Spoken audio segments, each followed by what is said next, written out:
Kembali lagi di Z2 Channel, gimana kabar kalian semua? Semoga kalian semua selalu dalam keadaan yang sehat walafiat.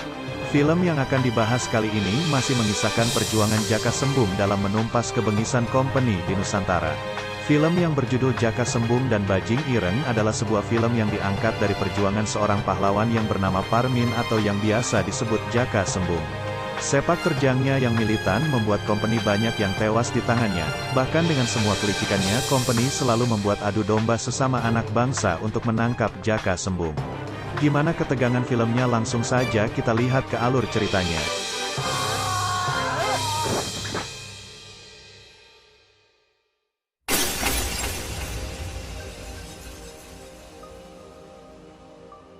Di awal cerita kita akan diperlihatkan dengan Jaka Sembung yang berada di sebuah tempat.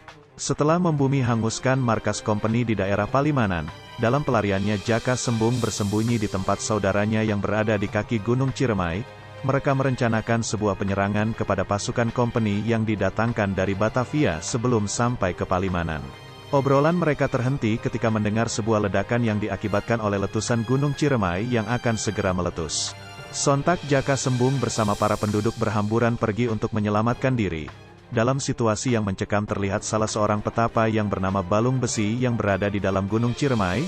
Balung Besi tidak goyah dan bergerak sedikit pun walau keadaan dirinya dikelilingi oleh lahar panas akibat letusan Gunung Ciremai. Dikisahkan Balung Besi adalah seorang jawara yang mempunyai sifat yang sangat kejam. Membunuh, mencuri sesuatu yang biasa Balung Besi lakukan kepada para penduduk yang berani menentang dirinya.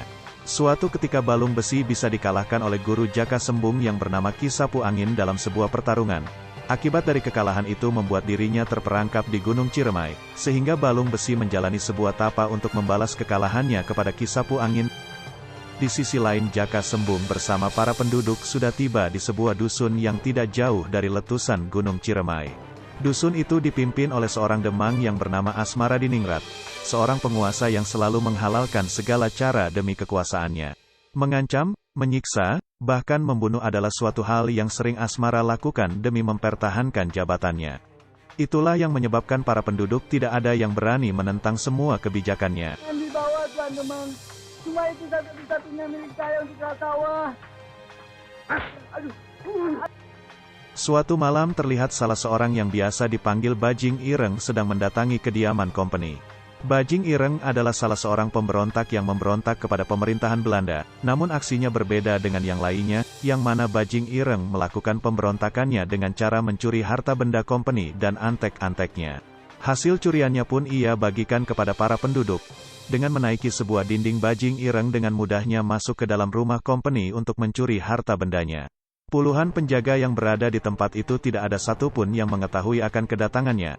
Bajing Ireng dengan mudahnya mengambil sebuah peti yang berisi harta benda company yang tersimpan di sebuah lemari. Namun naasnya ketika akan pergi aksinya diketahui oleh company, sehingga membuat company langsung menembaki Bajing Ireng. Para penjaga yang mendengar sebuah letusan senjata langsung mengejar Bajing Ireng. Mereka berusaha untuk menangkap Bajing Ireng tetapi Bajing Ireng dengan mudahnya meloloskan diri dari kejaran para company.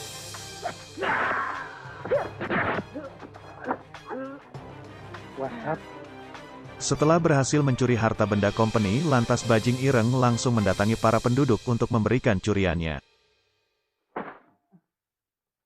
Bagikan pada kawan-kawanmu dengan adil.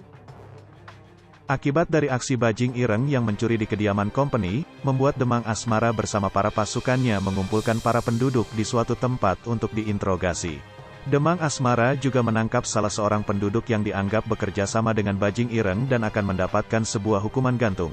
Demang Asmara juga mengingatkan kepada para penduduk untuk memberitahukan tempat keberadaan Bajing Ireng. Dirinya juga mengancam bila mana ada penduduknya yang bersekutu atau tidak mau memberitahukan keberadaan Bajing Ireng akan mendapatkan sebuah hukuman gantung.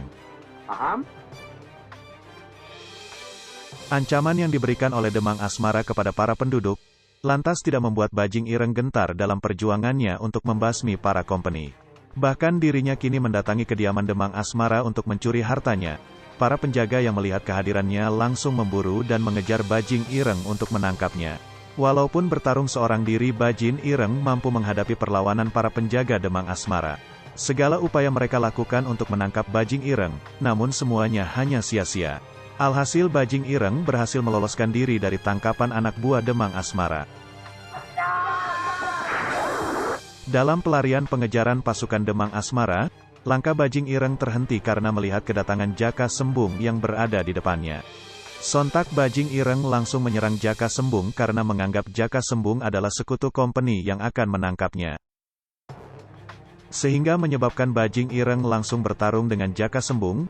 Jaka Sembung mencoba tidak melawan perlawanan yang diberikan bajing ireng. Akhirnya Jaka Sembung bisa mengalahkan bajing ireng yang ternyata adalah seorang perempuan anak dari Kuwu di dusun itu. Akibat dari pertarungan itu membuat bajing ireng mengetahui bahwa yang dihadapinya Jaka Sembung, salah seorang pemberontak yang ditakuti oleh kompeni. Sehingga membuat mereka bersatu untuk menumpas kompeni dan antek-anteknya. Di sisi lain balung besi yang sudah selesai dari tapanya, selalu membuat keonaran kepada para penduduk untuk mencari keberadaan Ki Sapu Angin untuk membalaskan dendamnya. Balung besi sudah berubah menjadi seorang yang sangat kuat, tubuhnya bagaikan baja. Kediaman Demang Asmara juga tidak luput dari amukannya, semua golok penjaga tidak mampu untuk menebas tubuhnya. Bahkan peluru kompeni tidak sanggup untuk menembus tubuhnya. Balung besi menghentikan pertarungannya ketika dirinya bertemu dengan kawan lamanya yang bernama Si Mata Iblis. Lantas pertemuan itu membuat mereka berdua bersekutu untuk membantu kompeni. Akibat pencurian yang dilakukan bajing ireng, membuat Si Mata Iblis bersama kompeni menyerang pemukiman penduduk untuk mencari keberadaan bajing ireng. Segala cara mereka lakukan untuk menemukan keberadaan bajing ireng. Penduduk yang tidak berdosa selalu menjadi korban atas perbuatan penguasanya yang tamak akan sebuah jabatan. Seperti yang terjadi di bangsa kita sekarang ini, melihat keadaan makin mencekam tak lama keluar seseorang yang mengaku sebagai bajing ireng.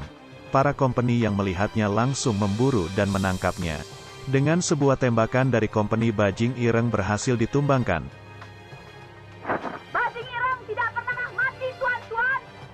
Namun tidak lama berselang terlihat kembali bajing ireng yang menantang kompeni untuk bertarung dengannya. Sebuah golok Si Mata Iblis langsung dilesatkan ke arah bajing ireng. Pertarungan pun tidak bisa dibendung lagi. Para penduduk yang berada di tempat itu hanya bisa melihat bajing ireng bertarung melawan kompeni tanpa ada keinginan untuk membantunya. Bertarung seorang diri bajing ireng dengan ganasnya menikam para antek-antek kompeni.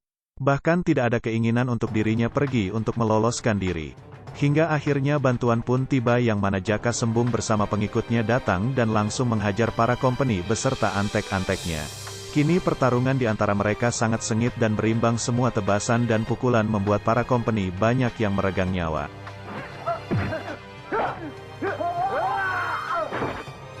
Sebuah tebasan golok dari antek kompeni membuat jati diri bajing ireng diketahui oleh kompeni.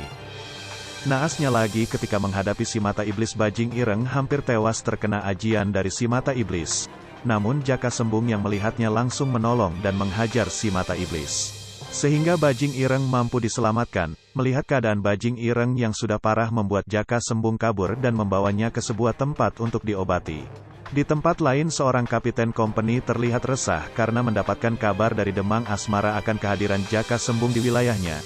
Karena dirinya mengetahui sepak terjang Jaka Sembung yang menghanguskan markas kompeni yang berada di daerah Palimanan. Hal itu juga membuat kapiten kompeni berpikir dua kali untuk berhadapan dengan Jaka Sembung. Lantas kapiten kompeni langsung memerintahkan Demang Asmara untuk segera menangkap Jaka Sembung dan bajing ireng serta membawa mereka ke hadapannya. Dengan dijanjikan sebuah jabatan menjadi seorang bupati, Demang Asmara langsung menyetujui perintah kompeni untuk menangkap Jaka Sembung. Kita harus pandai merangkul Enlander kalau posisi kita terjepit. Sin berpindah ke Jaka Sembung sedang bersama para penduduk di sebuah tempat yang sedang berdoa kepada Yang Maha Kuasa. Seketika mereka dikagetkan dengan kedatangan salah seorang penduduk dalam keadaan terbakar akibat balung besi. Lantas Jaka Sembung langsung bergegas pergi untuk menghentikan keributan yang dilakukan oleh balung besi. Siapa kau? Aku muridnya Sapu Angin yang kotor. Bajingan! Mengetahui orang yang di depannya murid dari Ki Sapu Angin, balung besi dengan ganasnya langsung menghajar Jaka Sembung. Dengan segala upaya Jaka Sembung mencoba bangkit dan meladeni serangan yang diberikan oleh balung besi. Namun balung besi sangat kuat untuk ditumbangkan. ketika semua yang dilakukan Jaka Sembung sia-sia. Di sisa tenaganya Jaka Sembung mendapatkan sebuah bisikan dari gurunya. Bahwa dia berkelahi dalam air. Tubuhnya harus basah. Dan gunakan jurus wahyu takwa. Sesuai perintah gurunya, Jaka Sembung langsung bangkit untuk bertarung kembali melawan balung besi. Sehingga Jaka Sembung berhasil mengelabuhi balung besi masuk ke dalam air. Dalam keadaan basah dengan sebuah pukulan, serta tendangan, membuat Jaka Sembung mampu membunuh balung besi hingga hancur tubuhnya.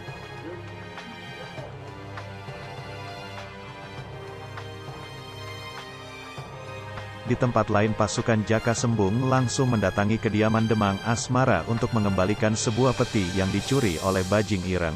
Terlihat raut senang di wajah Demang Asmara karena hartanya sudah dikembalikan. Namun ketika membuka peti itu Demang Asmara sangat terkejut karena isinya hanyalah sebuah kepala balung besi. Lantas semakin memuncak kemarahannya terhadap Jaka Sembung. Kebatilan pasti akan hancur. Keesokan harinya Demang Asmara bersama pasukannya mendatangi kediaman Kuwu untuk mencari serta menanyakan keberadaan Jaka Sembung dan Bajing Ireng. Kuwu mengelak bahwa dirinya tidak mengetahui keberadaan mereka. Tetapi di sisi lain Demang Asmara sudah mengetahui akan persekutuan Kuwunya dengan Jaka Sembung dari seorang pasukannya. Sehingga membuat Kuwu tidak bisa berkata apa-apa. Lantas si Kuwu pun ditawan dan diberikan sebuah hukuman gantung oleh Demang Asmara. Sebelum eksekusi dilakukan, Demang Asmara memberikan kesempatan kepada Kuwu untuk bekerja sama untuk menangkap Jaka Sembung dengan jaminan kebebasan dirinya. Demang Asmara dengan santainya menghisap sebuah cerutu menandakan hitungan eksekusi Kuwu akan segera dilakukan. Waktunya pun tiba, cerutu yang dihisap Demang Asmara sampai habis. Kuwu tetap memilih mati terhormat ketimbang harus menjadi pengkhianat bangsanya sendiri. Para penduduk yang melihat kekejian Demang Asmara mencoba untuk memberontak. Tetapi hal itu hanya sia-sia, bahkan kini mereka yang akan mendapatkan hukuman gantung dari Demang Asmara. Terlihat raut ketakutan di wajah penduduk. Tidak berselang lama Jaka Sembung datang dan langsung memanggil Demang Asmara. Jaka Sembung meminta untuk melepaskan para penduduk dengan jaminan dirinya akan menyerahkan diri kepada company. Sontak Demang Asmara sangat senang karena keinginannya sesuai dengan rencananya. Jaka Sembung kini ditawan dan dibawa ke markasnya untuk diperlihatkan kepada company. Tak lama datang kapiten company yang akan menemui Jaka Sembung. Jaka Sembung dimasukkan ke dalam penjara dalam keadaan tergantung dan terikat. Kapiten itu memberikan sebuah kebebasan kepada Jaka Sembung asalkan Jaka Sembung mau bergabung dengan company. Kapiten itu juga memberikan sebuah jabatan sebagai panglima company agar Jaka Sembung bisa menerima tawarannya. Namun Jaka Sembung bukanlah orang yang tamak akan kekuasaan, dirinya lebih baik mati ketimbang harus bekerja sama dengan company. Mendengar jawaban Jaka Sembung lantas membuat kapiten itu marah dan langsung menghukumnya kembali. Tuan Demang. Saya Mir.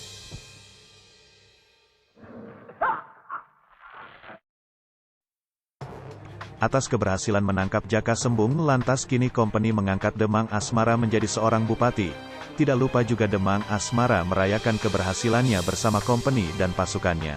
Di sisi lain Bajing Ireng bersama penduduk sedang membuat sebuah rencana untuk menyerbu dan membebaskan Jaka Sembung yang tertawan di kediaman Demang Asmara. Dengan menaiki sebuah atap, Bajing Ireng dengan mudahnya memasuki penjara tanpa diketahui penjaga. Akhirnya Bajing Ireng mampu membebaskan Jaka Sembung dan langsung menghajar para penjaga penjara. Di sisi lain para penduduk sudah bisa mengelabuhi para penjaga Demang Asmara dan langsung menyerang kediaman Demang Asmara. Melihat serangan mendadak dari penduduk company dan pasukan Demang Asmara hanya bisa terdiam dan menghalau serangan dari penduduk. Dengan semangatnya para penduduk menggempur, bertarung, berjuang, membasmi dan meruntuhkan kekuatan Demang Asmara tanpa ada rasa takut sedikit pun. Membunuh, terbunuh, menikam sesama anak bangsanya sendiri tidak bisa mereka hindari lagi. Semua itu mereka lakukan karena demi sebuah kehormatan mempertahankan bangsanya dari pengkhianat dan penjajah. Saya tidak ikut apa-apa.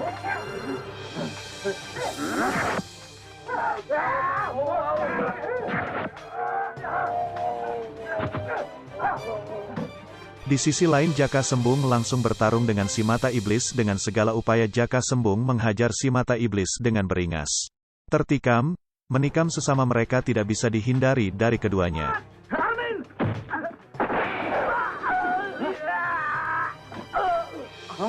Bahkan si Company tidak luput dari sepak terjang pertarungan Jaka Sembung. Satu kapiten tidak luput dari tikamannya sampai tewas di tangannya. Di sisi lain Bajing Ireng juga sedang meladeni pertarungan si perempuan iblis. Dengan gagahnya Bajing Ireng bertarung dengan si perempuan iblis, tidak jarang dirinya terpental, tumbang, terkena serangan si perempuan setan, tapi dengan semangatnya Bajing Ireng bangkit untuk bertarung kembali. Waktu yang ditunggu pun tiba, dengan gagahnya Jaka Sembung bisa mengakhiri pertarungannya dengan si mata iblis dengan sebuah kemenangan, satu orang pengkhianat sudah tewas di tangannya.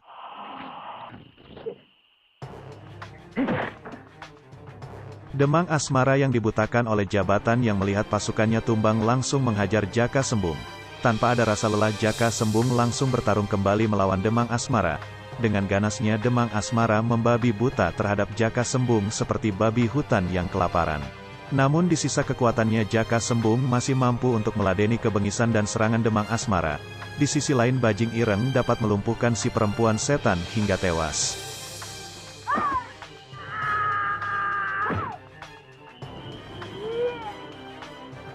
Jaka Sembung yang sedang bertarung melawan Demang Asmara kini usahanya pun berhasil yang mana dirinya mampu menumpaskan Demang Asmara di tangannya sampai tewas.